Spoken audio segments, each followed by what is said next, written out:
Vinayaka Mission's Kripananda Warrior Engineering College, Salem campus. Admissions open now. Join and become the engineer of tomorrow. Chennai கொளத்தூரில் தேமுதிக பொருளாளர் எல்.கே. சுதீஷின் மனைவி பூர்ணஜோதிக்கு சொந்தமான நிலத்தில் 234 அடுக்குமாடி குடியிருப்புகளை கட்டி அதில் 78 குடியிருப்புகளை வழங்கியதில் முறைகேடு செய்ததாக கைது செய்யப்பட்ட கட்டுமான நிறுவன உரிமையாளர் சந்தோஷ் சர்மா கடந்த ஆண்டு குண்டர் சட்டத்தின் கீழ் சிறையில் அடைக்கப்பட்டார்.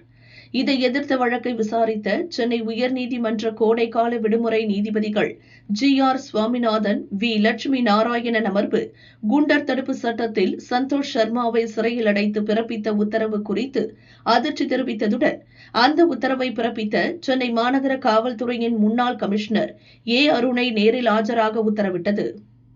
அதை ஏற்ற நீதிபதிகள் ஜி.ஆர். சுவாமிநாதன், வி. லட்சுமி நாராயணன் அடங்கிய அமர்வு முன் தற்போது லஞ்ச ஒழிப்புத்துறை இயக்குநராக உள்ள முன்னாள் சென்னை போலீஸ் கமிஷனர் அருண் நேற்று ஆஜரானார்.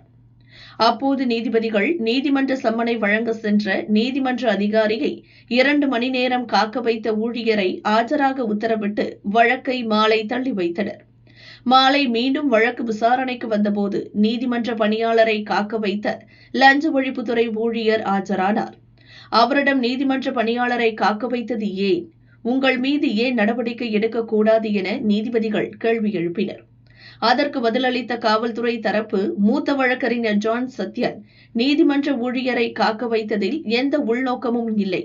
ஒரு கூட்டத்தில் அருண் பங்கேற்று இருந்ததால் அவர் வருவதற்காக காத்திருக்க வேண்டியது வந்தது என்றார். அப்போது ஐபிஎஸ் அதிகாரி அருண் கூறியதாவது, கடந்த 28 ஆண்டுகால அனுபவத்தில் என் மீது ஒரு புகார் கூட இல்லை. சில சமூக ஊடகங்கள் தான் என் மீது பொய்யான ஆதாரமற்ற குற்றச்சாட்டுகளை வெளியிடுகின்றன. சந்தோஷ் சர்மா போலி கையெழுத்து வாயிலாக தொடர் மோசடிகளில் ஈடுபட்டார். அவரது மோசடியால் 100க்கும் மேற்பட்ட குடும்பங்கள் பாதிக்கப்பட்டுள்ளன. பாதிக்கப்பட்டோர் தொடர் போராட்டம் நடத்தியதை தொடர்ந்து சட்டம் ஒழுங்கு பிரச்சினை ஏற்படாமல் தடுக்கவே குண்டர் தடுப்பு சட்டம் போடப்பட்டது என்றார். இதையடுத்து நீதிபதிகள் சந்தோஷ் சர்மாவை குண்டர் தடுப்பு சட்டத்தில் கைது செய்து பிறப்பித்த உத்தரவு அக்கிரமமானது என்பதை தெரியப்படுத்தவே அருணை ஆஜராகும்படி உத்தரவிட்டோம் என கூறி சந்தோஷ் சர்மா 4 வார ஜாமீன் கோரி தாக்கல் செய்த மனு மீதான உத்தரவை மே 29ஆம் தேதிக்கு தள்ளி வைத்தனர்.